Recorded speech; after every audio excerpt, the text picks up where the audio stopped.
Hello,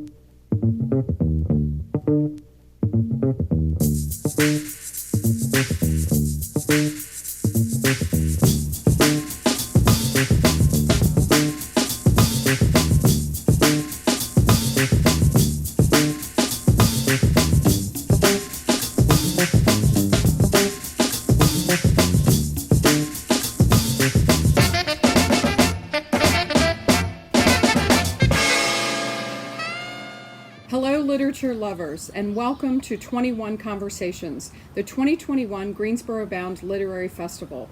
I'm Dabney Sanders, board chair of the Greensboro Literary Organization. Greensboro Bound is so excited to present to you these 21 conversations, our effort to create something unique and special for our community within the confines of our continued virtual environment. 21 Conversations pays homage to North Carolina's rich literary history while broadening our tent to welcome in voices from outside of our own microcosm of experience. This featured presentation is but a taste of the 52 authors that we have gathered together in a series of delightful, sometimes unexpected, but always edifying conversations. Since our inception, Greensboro Bound has been committed to providing programs just like the one you are about to watch, 100% free to our community. And in order to do that, we need the financial support, both big and small, of readers just like you. Please support Greensboro Bound by giving now. The text to give phone number as well as our website are on your screen.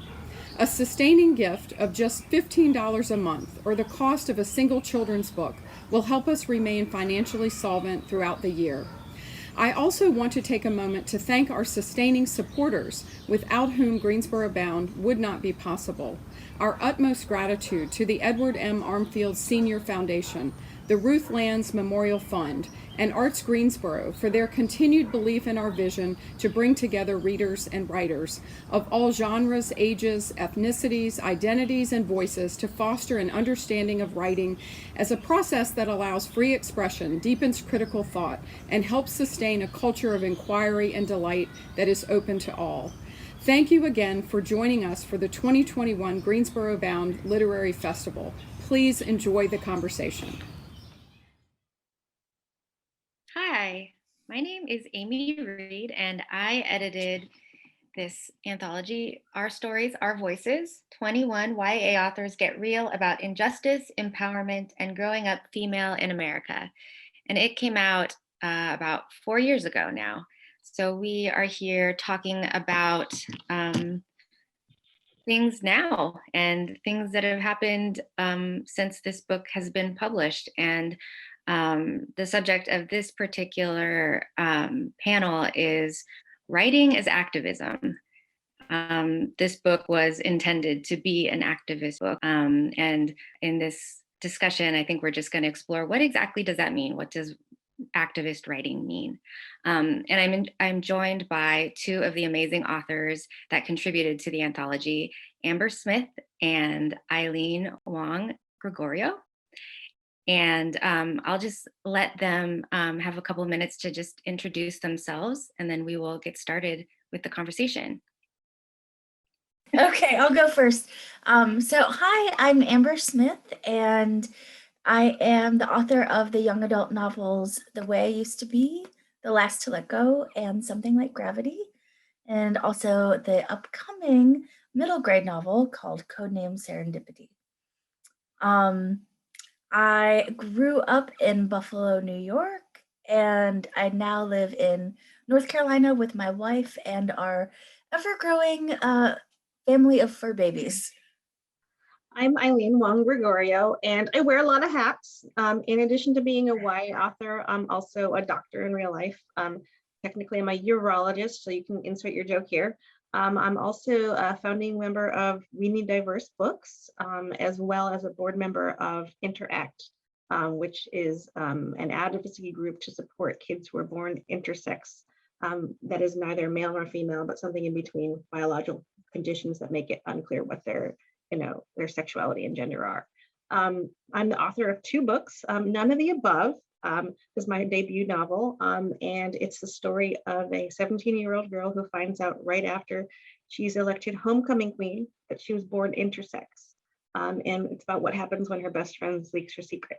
And this is My Brain in Love is my latest book, which just recently came out in paperback, and I like to pitch it as my happy book about mental illness. And I think hopefully fills that, I think, a gap in the literature that exists before death by suicide, which talks about like when kids don't even know how to use the language surrounding anxiety and depression to describe their feelings, and like how they like inch towards a treatment.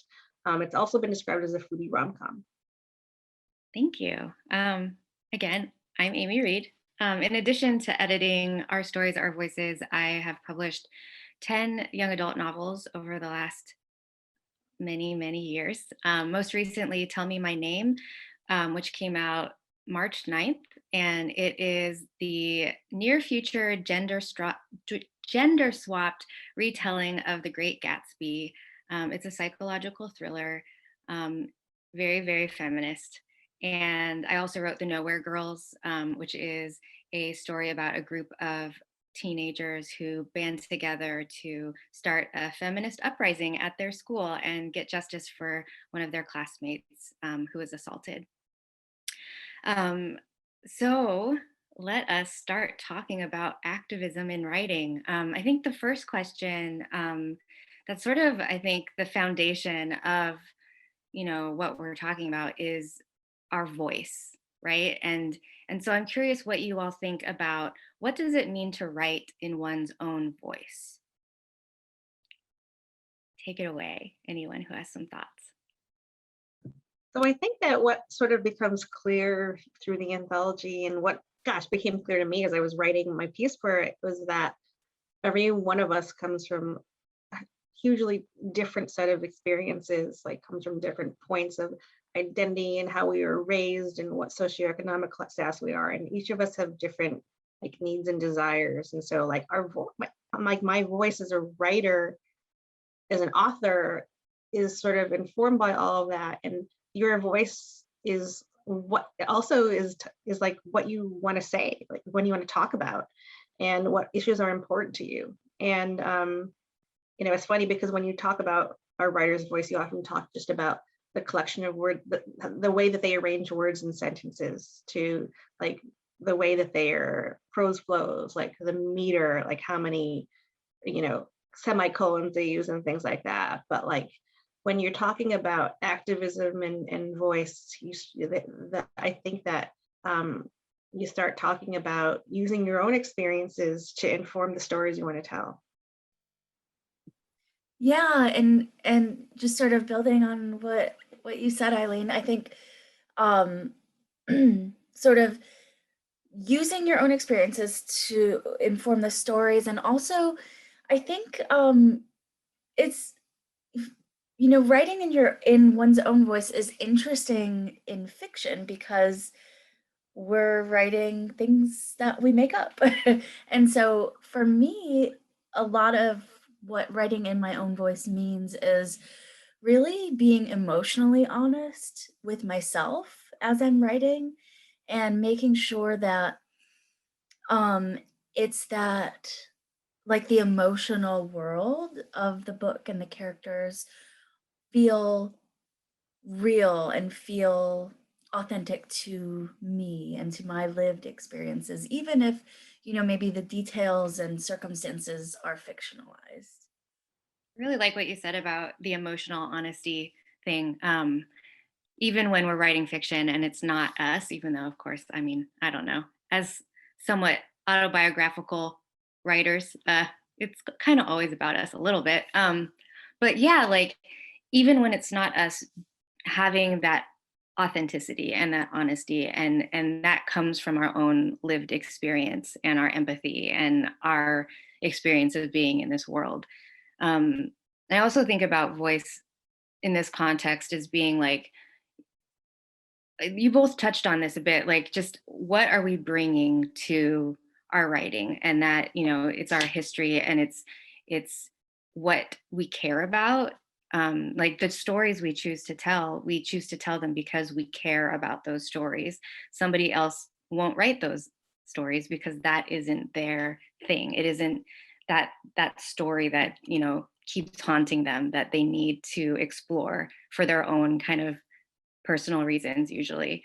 And also like just, I think we all have unique ways of seeing the world and unique ways of interpreting and observing and making certain connections that other people, don't have that same view. And so we're always bringing our own kind of eyes. Even when we're looking through the eyes of a character, it's still our interpretation of the world that they're in.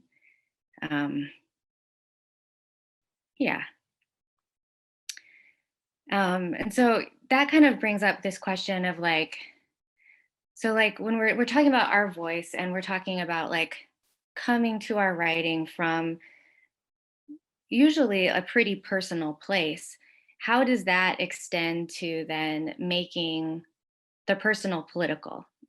Kind of that next step in like me, kind of bringing it to us, right? Like what is that process and what is that connection that makes that leap, do you think?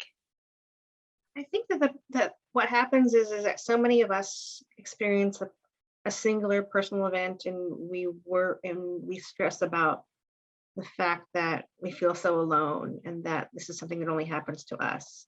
And having something that's personal becomes political happens, I think, when we realize that there isn't us, that there are so many people out there who maybe have felt the same way we do about being women, about being Asian, about being gay, and so political stuff happens when people share their stories and form groups and form coalitions.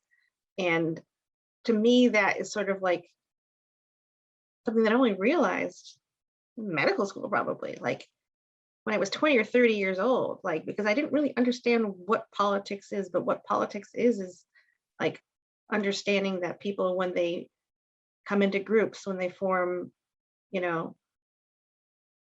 coalitions, they finally have power, because it's very easy as an individual to feel powerless, like your voice hasn't been heard. But it's when people have groups, have rallies, that things can change and that people can realize that it's not just a personal problem, it's a problem for the whole country, for the whole world. Yeah, it's interesting. I was sort of in the same boat. Like, I think I was like fairly mature when I finally like grasped the concept of the personal as political. I remember like being in college and reading my, gender studies texts, and like I hadn't made that leap in my personal life though to understand like, well, and I'll give like a concrete example. So I remember, back in college, I was, probably 19 or 20, and I was, really just coming into my identity as a lesbian, and I like thought I had this whole like wonderful life ahead of me, which I do, which I have now, but I didn't even realize that like same-sex marriage wasn't legal. I didn't know that.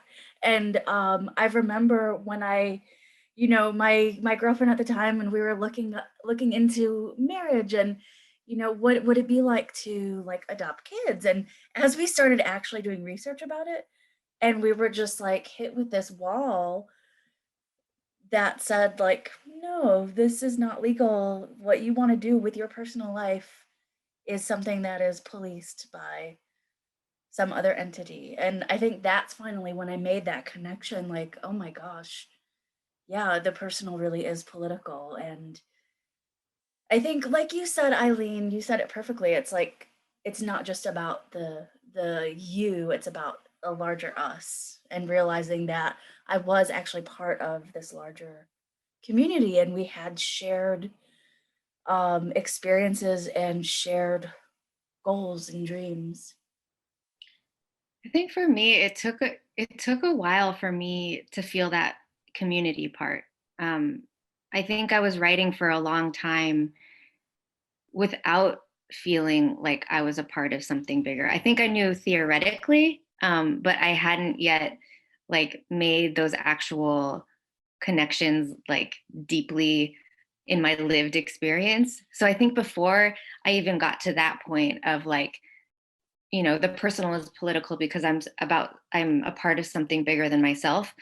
For a while, I had to just navigate this world of like, it's about me. And just the process of acknowledging that my story matters is my first political act with my story. I think just that simple just process of just believing that my story is worthy of being written down, and then it is worthy of other people listening to it. Like that was like the first step for me in becoming, you know, an activist writer or a political writer. I first had to just believe that like what I had to say and what I felt and what I experienced was worthy of having a story about it. And I think that's the case whether you're writing nonfiction or fiction, you know, because as I said before, like my fiction is always deeply personal, and it's always, even if it's not about me, it's about like what I care about and what moves me and what has wounded me and all of those things. And so, yeah, just I have to believe the story matters first before I can start believing that it's a part of a larger story. And it took me a while to do that. Like, yeah, I felt alone with my voice for quite a while before I felt like I was a part of a larger voice. Um, and so that makes me wonder, like, I think it's a funny thing. Writing is such a weird art form because it is so solitary, right? And we can just, sometimes it feels like we're just sort of screaming into the void. And even when we do get work published and it's out there in the world, the connection we have to like how people receive it and how people are internalizing it is so, it sometimes feels just very far away. And so sometimes it's really hard to know like the power of our own work and what the role of our work is in the greater conversation. And so like that just makes me wonder, like, what is the role of our work, of literature and of art in general in social justice? Like what does it do in that space, in the social justice space? I don't think I would write books if I didn't think they could change the world. And I think that the way that they do that is by telling stories and revealing to people the injustices that they never would have seen. Because everybody's world is, especially in a world as eclectic and as wild and as full of noise as ours is, like everybody's eyes can be opened to other people's stories, to other people's pain, you know, the experiences that you're talking about. And for so many people, it's hard to have empathy for people that they've never met, they've never spoken to. I always like to say that the first gay person I ever met was in a book. And I don't know about you, but like I grew up in part of central New York that was really, you know, conservative, like no openly gay people, very closeted, you know, the word gay was used as a slur. But, you know, through books, even, you know, sort of, you know, escapist fantasy books like Mercedes Lackey, like those were the ones where that first allowed me to inhabit another person's body and to experience their wants and desires and pains and frustrations. I mean, I think it was Scott Westerfeld who said that books are machines to inhabit other people's bodies. And, you know, only by inhabiting another person's body is literally that idea that, you know, to know what someone's going through, you have to walk a mile in their shoe. Like books are a shortcut to that, you know.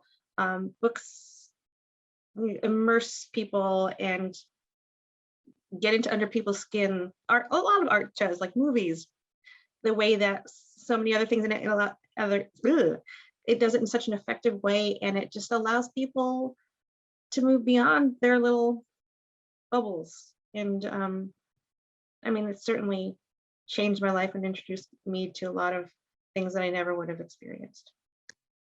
Yeah, I totally agree with you. Just about books and literature and art really in general being like this incredible force for empathy, which when you think about it, right, like is the core of social justice and activism, caring about other people. And it makes me think of like this concept of like books serving as windows and mirrors, right? Like windows into somebody else's life that isn't like you, but then also a mirror that reflects your own experience. And for me, like growing up at a time when like YA fiction didn't really exist, there were a few books where um, I saw glimpses of myself, because there really weren't that many. Um, like I loved reading from a very early age, but I never saw myself in the books. I never knew who I was supposed to kind of relate to. And there were just like a few select ones, like Girl Interrupted or like the poetry of Anne Sexton and Sylvia Plath's work. I mean, you can kind of tell what kind of a teenager I was just from those books. But like that, those books were the first time I was like, oh wow, like somebody gets what it feels like to be in my skin and how uncomfortable that is. And there's so much power in helping someone see that they're not alone. And for someone who was like deeply ashamed of so much, who was just like struggling to find my identity and my voice and dealing with like so much trauma and like so much stuff, just having myself reflected in a piece of art helped me empower myself and helped me feel brave so that I could use my voice to then hopefully do that for other people. Yeah, that resonates with me so much, Amy. Like it I remember like the first time I read Laurie Halse Anderson's Speak.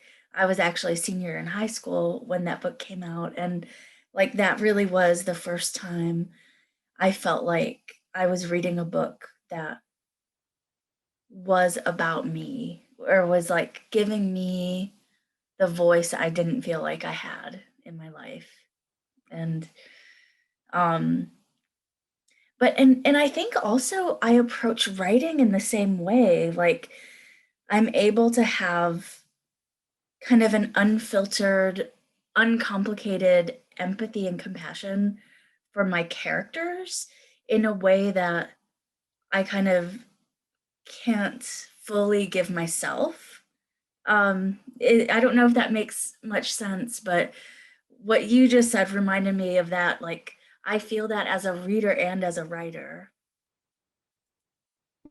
I told that makes so much sense because I absolutely, I think a lot of writers, myself included, like writing is a way for us to process certain things and it's a way of healing. And when we can create a character, it doesn't have like all of the baggage that we carry along with us, all of the shame, all of the like negative self-talk. We just create a being that all we have to do is love them, and all we have to do is give them a place to grow and heal and have their experience. And like our role in that is just holding space for them, right? Like that's what we do as authors, is we hold space for our characters and we allow them to do the things they need to do. And um yeah, that's an incredibly powerful experience if what your characters are experiencing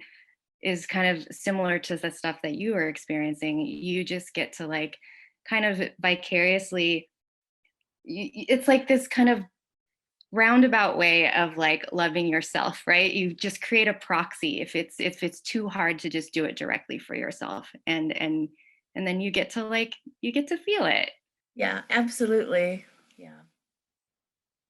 So I wonder, like, we kind of talked about a lot about this already, but I wonder if we have any more thoughts about like just how we define literary activism, or artistic activism. And I wonder too, like if we can just talk about maybe some examples that of literary activism, specifically, I think in the YA world, because that's the one we inhabit. Like, what does literary activism look like to you?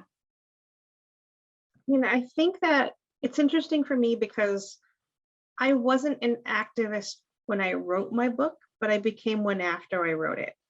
Because writing a book about an intersex teen, and believe me, most doctors don't really truly understand what intersex is, and they are trained to look at intersex people as patients to be treated, and not people that you have to deal with, who will leave and have to live out lives and deal with traumas and micro traumas and address microaggressions after that. And so writing it in many ways was my own work of personal activism, where I started listening to stories and understanding the wrongs that were done to intersex people in the form of, surgeries that were performed on kids that were too young to really give consent for what they had to do. And so I wrote it a little bit into the book, in that, I sort of tried to write into it. I certainly wrote in the acknowledgments, and I acknowledged some of the activists that I had met. But it also like was a springboard for me to be able to engage with the community, and part of activism is truth telling and just spreading the word, going to schools and informing people about these conditions that they don't know about it. So before you can have activism, really, you need to have knowledge that the problem exists. And for me, that's what none of the above was.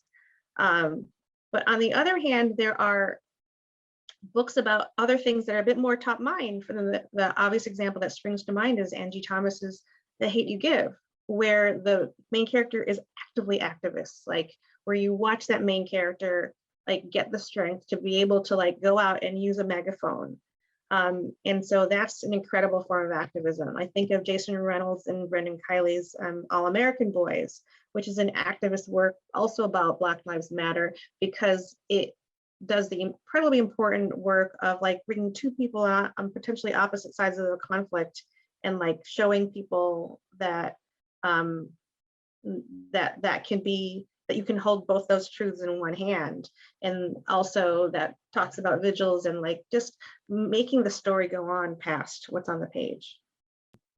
Well, that makes me think too, just of Eileen, the work that you have done with We Need Diverse Books, and just how that sort of the activism of representation in literature you helped create this organization to actually put energy towards that, and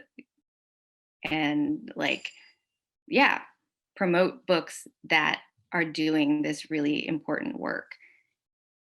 Yeah, I mean, definitely there's activism within publishing, certainly, because I think that people have long acknowledged that, for a long time, the publishing world really disproportionately emphasized the works of, white authors, often men, and,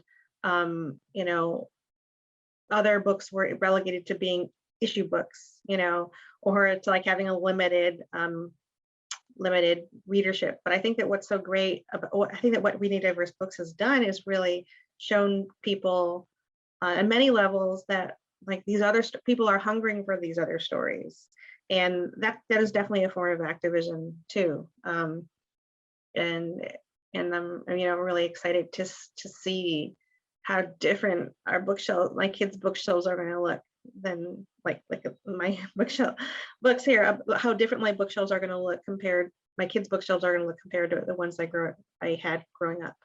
Yeah, and I that makes me think too about how, I think that the kidlit world is very different from the adult literature world. I've been to so many conferences that have kind of adult lit and kidlit, and just the attention to those things is so different. I think that it really is entrenched in YA culture to be aware of these things and to care about them, and to try to do the really important work of being responsible, and I think that just, it has to do with we don't have to write for kids, but we choose to. And I think it's because we really, really care, and we understand that when young people read books, it's important, and that like there's an incredible responsibility in creating the media that young people are consuming. And so I appreciate so much the passion that we find among YA authors, because it's not as prevalent, in other literary circles.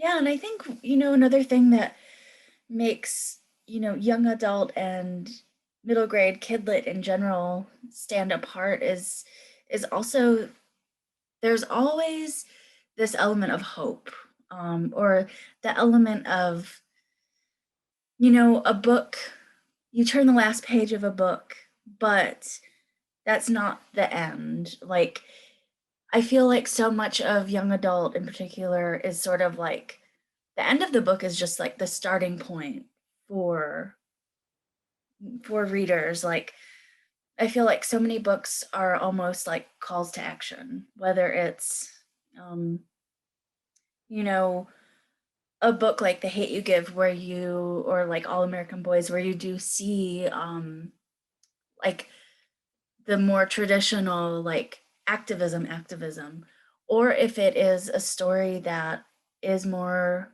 um, of a quiet wanting to just make a topic or an issue acknowledged. I love that there's like space for both of those, sort of the quieter voices, but also kind of those voices that are like megaphoning as well, because I think we need um, both methods. Yeah, because different people are reached in different ways.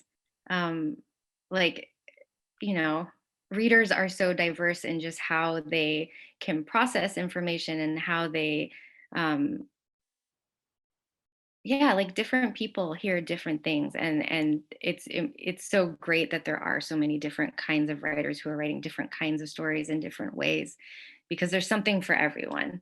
And one book might not reach one reader, but it might change another one's life entirely.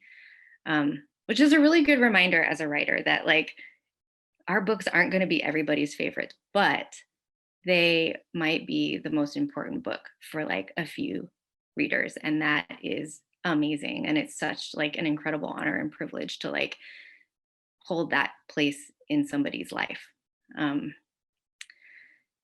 Yeah.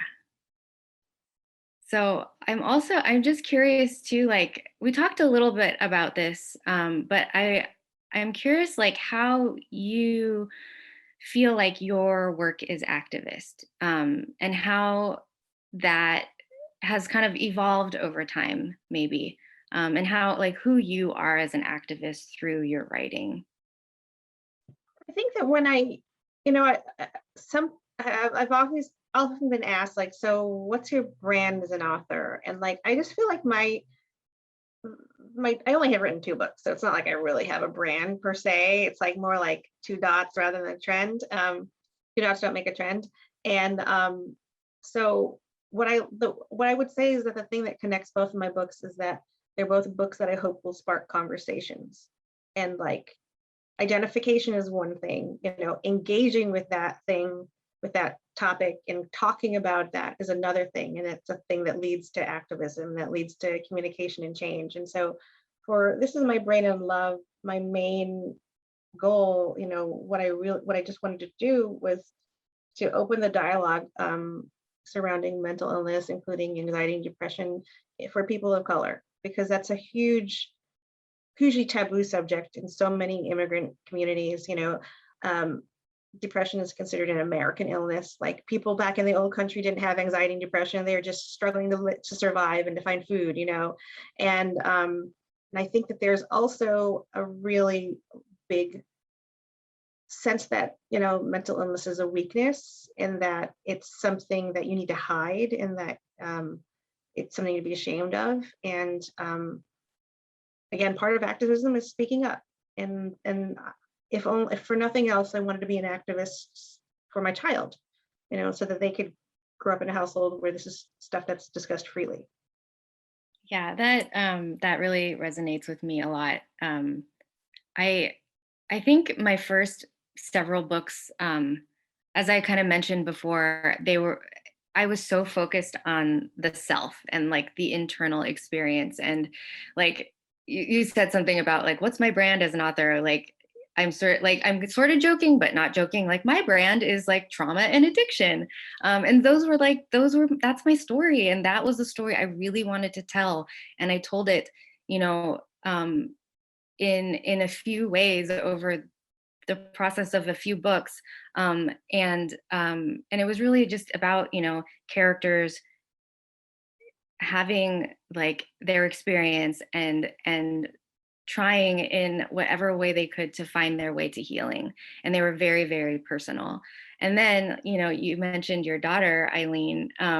As soon as I had my daughter, things really shifted, and I think that's when I think I've always been an activist. Like I feel like my books have always advocated for, the misfits and the outcasts who are struggling with things way over their heads, who are struggling with addiction and trauma and mental health issues and dysfunction and all of those things. But I think when I had my daughter, the world just expanded, and I realized that I had to tell stories about more than the self, that like the self was in conversation with this world that my daughter was going to live in. And so that's when I wrote The Nowhere Girls, which is like definitely my most activist book. Like it's about activists. It's about this group of girls who are just fed up with the misogynist culture at their school and rape culture and toxic masculinity and the way that the girls just keep getting wounded. And it really came from that like just fierce love of my little person who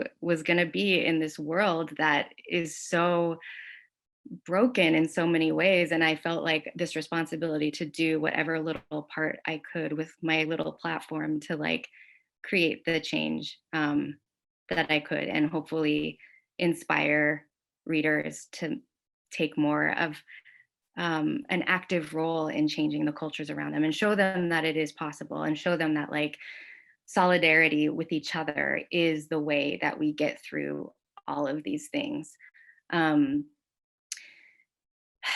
and yeah, like I don't know that I'm capable anymore of writing without that in mind. I think that like I'm always going to have to write about the larger world and where my characters fit in it, and like how that affects them. Like my most recent book, Tell Me My Name, it takes place 50 years in the future, and it just shows like all of my fears about climate change and the corporatization of the government, and how young women's bodies are commodified, and how like just over and over and over again we are victimized by like the institutions that are supposed to support us. And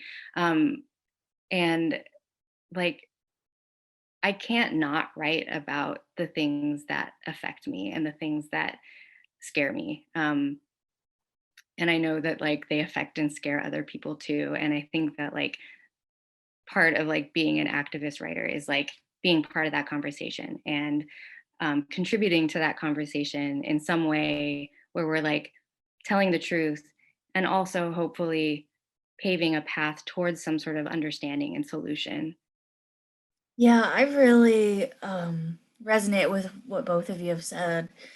I think my viewpoint about my own work has changed, has evolved over the last several years. Like when I had my first novel published in 2016, doesn't seem like it was all that long ago, but I think if someone had asked me prior to publication if I thought my writing was in some ways activism, I would have probably said, no, this is just, a story about this one thing.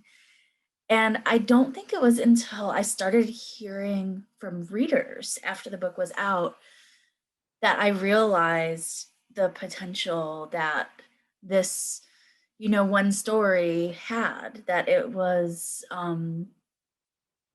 that people could,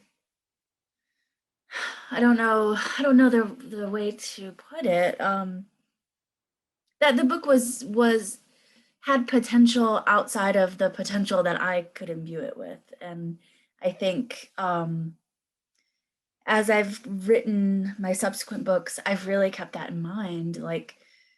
And I think I've given myself more freedom, and I've given the stories a little bit more freedom to become something, to have the potential to evolve from my initial ideas, because of the feedback I get from readers.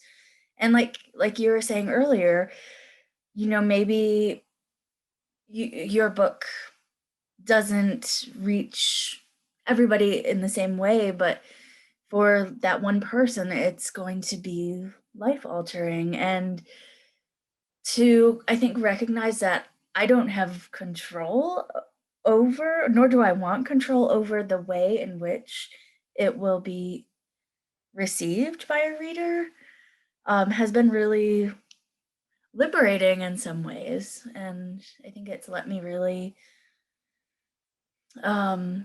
allow my voice to evolve, allow my topics to evolve as well. Yeah, you mentioned just that experience of hearing from a reader and just being told that your work mattered to them. And I think that we have all, like Eileen, Amber, and me, like we've all had that experience of somebody, like just out of the blue, a reader saying like, your book changed my life, and it helped me feel less alone, and it inspired me. And that is the best feeling in the entire world. And I think that it just is so much fuel to like keep doing this and to keep like feeling confident that like what we're doing matters. And like literature matters and art matters, and it does change the world, one person at a time. And I'm just really honored that you both participated in the anthology, and I'm so proud of the work that we did, and so proud of our vulnerability and our courage in telling these really intimate and powerful stories. And I know that they have made a really big difference to our readers. And I just want to thank you again for being a part of this panel with me. And yeah, thank you so much. No, thank you, Amy. Thank You're a you. force of nature, and it was really exciting to hear from Tracy how the anthology opened the door for her career and like led to her amazing book. And we're talking about Tracy Dion, whose debut Legend Born has won multiple awards, and is just he's an amazing voice. And I couldn't be prouder to be in your guys' company, because I do think that our books will endure for a long time. Yeah. Same. I feel so honored to have been a part of this really important project, like at a very important moment. And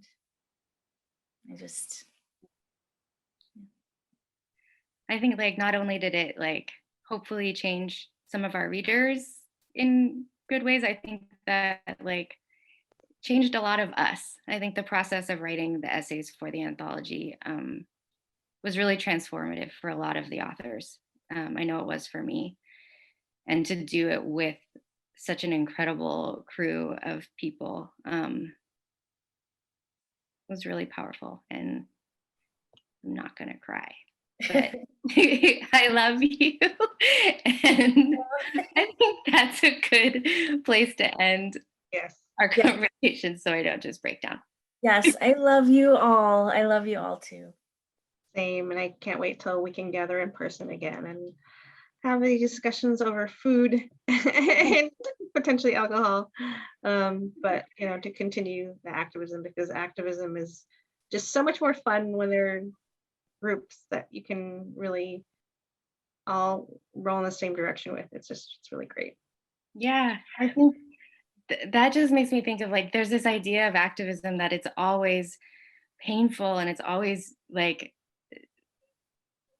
dark, but like it can be It's so always a struggle, but it's not. And- It's not always a struggle. yeah. It's good trouble. It's like Mhm. people taking pride in the changes that they are making and that they are seeing in the world. And doing it together with people that you really care about. Yep. Yeah. All right. Okay. Thank you all for joining. Yes, thank you. Thank you again for joining us for 21 Conversations. If you enjoyed this presentation, please like and share with your friends and fellow readers. One final reminder that Greensboro Bound is a nonprofit organization committed to bringing together readers and writers throughout the year at zero cost to our community. Please help Greensboro Bound maintain that commitment with a sustaining or one-time gift now. The number to text to give and our website are on your screen. Thank you. We look forward to seeing you in person next year at Greensboro Bound.